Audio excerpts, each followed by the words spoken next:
I don't care who you are. Life is going to knock you down. Listen to me, many of you right now, life's got you up against the rope, and you got to do me a favor. Like, you can't give up. You can't give in. Pain is temporary. Pain is your friend. Pain is going to take you to the next level. When you going through pain, I know what you feeling. I know exactly, because I've been there. I've done that. But you got to work through it. And the reason why most of you are not successful is because every single time stuff not going your way, you give up, you quit, you let go, and people feel weakness. They feel it. You can feel when somebody's not committed, when they're not all in, when they're not dedicated. And there's another level you get to when you go all in. Winners win and losers lose.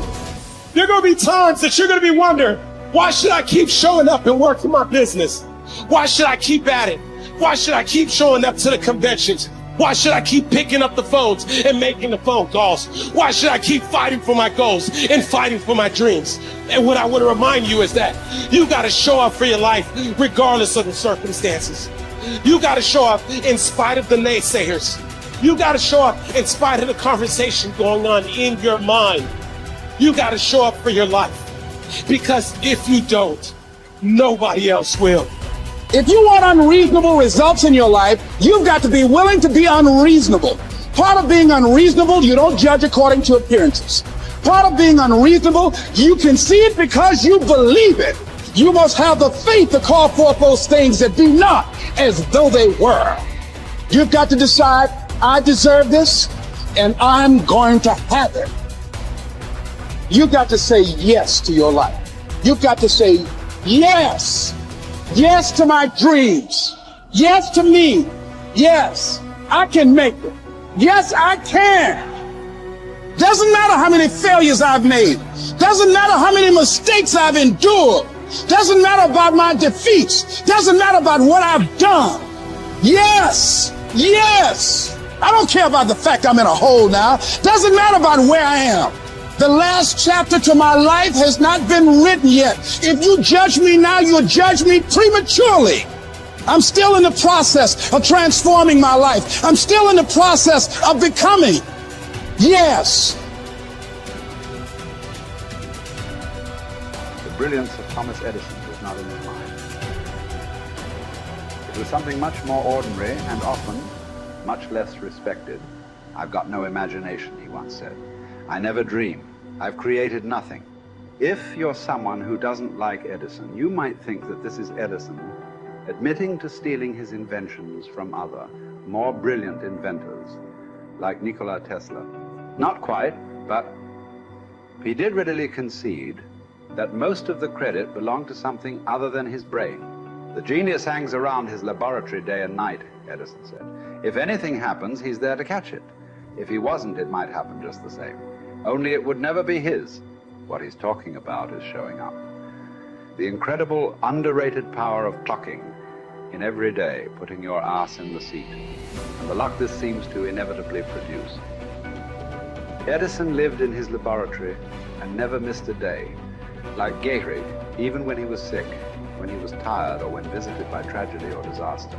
The modern conveniences we can trace to his lab den owe far more to his body than his brain, to the compounding power of consistency rather than sheer brilliance. It wasn't about inspiration.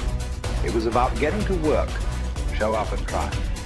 Get on the treadmill, pick up the violin, script out some sequence, reach out to some clients, read some reports, lift a couple weights, jog 1 mile, cross one thing off the to-do list, chase down a lead. It doesn't matter what it is. All aspects of our life benefit from this circumscribed timetable. Just as long as you do something every day, that is the important thing. Show up. When you're tired, when you don't have to, even if you have an excuse, even if you're busy, even if you won't get recognized for it, even if it's been kicking your ass lately, once something is done, you can build on it. Once you get started, momentum can grow. When you show up, you can get lucky. Is this still hard? Yes. But the good news is that because it's hard, most people don't do it. They don't show up. They can't even do one tiny thing a day. So yes, you're alone out there on the track in the rain. You're the only one responding on Christmas.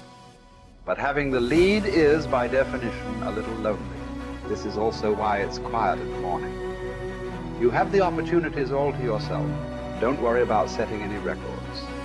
Just report for duty. No excuses. And here's the irony. This is also a way to break records. Consistency is a superpower. Day to day, willpower is incredibly rare. Lowell Gettrig was a solid position player and a good hitter. But his success really was rooted in the fact that he didn't miss many days of work. It's quite likely that had he continued at his normal pace and not been stricken with R's, that he would have put up career numbers that surpassed Babe Ruth. Gettrig wasn't just able to show up despite injuries and fatigue. He also had to push through ennui, doubt, and just plain not feeling it. He had slumps like we all do, but he also understood what they meant. As a minor leaguer, he had struggled at the plate and thought about quitting. The Yankees' owner sent down a scout to walk Gehrig through the very basic math of a batting average. A good hitter hits 300, and hitting 350 is terrific. Hitting 400 is almost unheard of. What does that translate to? Missing on 6 tries out of 10. A hitter can also go days, weeks without touching the ball. That's what the scout told him. The most important thing a young ball player can learn is that he can't be good every day. You don't have to always be amazing. You do always have to show up. What matters is sticking around for the next at bat. The ability to do that, coupled with the ability to endure what John Steinbeck called dawdly days while writing Easter Eve. Those days when everything seems out of whack, when you're just not feeling it, when the distractions won't stop. It's the first step to greatness, literally. You cannot be great without the self-discipline to do that. One thing a day adds up. Each day adds up. But the numbers are only interesting if they accumulate in large quantities. You guys that are just getting started, you're not going to start right here. You're going to start down there, probably in another city, another town. I grew up in Lake Charles, Louisiana, no money, raised by a single mother. I was in debt at 25 years old. First thing that I had to do in my life was not learn a new skill. First thing I had to do to get my life moving in the right direction was self-development. It is vital. It was vital for me that I improved myself and I could start depending upon me. I had to show up every day with some rituals, some disciplines, and start getting myself to trust me, not trust others, but trust myself to do the right thing every day. One of the things that I started doing was beating the sun up every morning. I'm going to beat that sun up every morning so that I have the discipline and the control over my life. So I knew, hey, before that thing pops, I'm going to pop. I'm going to get out of bed, depend on myself, get up at the same time every day. And for me, that time, regardless of where I was beat that sun up. No matter where I am, I'm going to beat that thing up. So it gives me a sense of control over my own life. Second thing, I had to start cleaning up my life and my friends and my environment. When I was younger, between 15 and 25, I was doing crazy stuff in my life. Wasting my weekends. I had the saying, weekends are for the weak.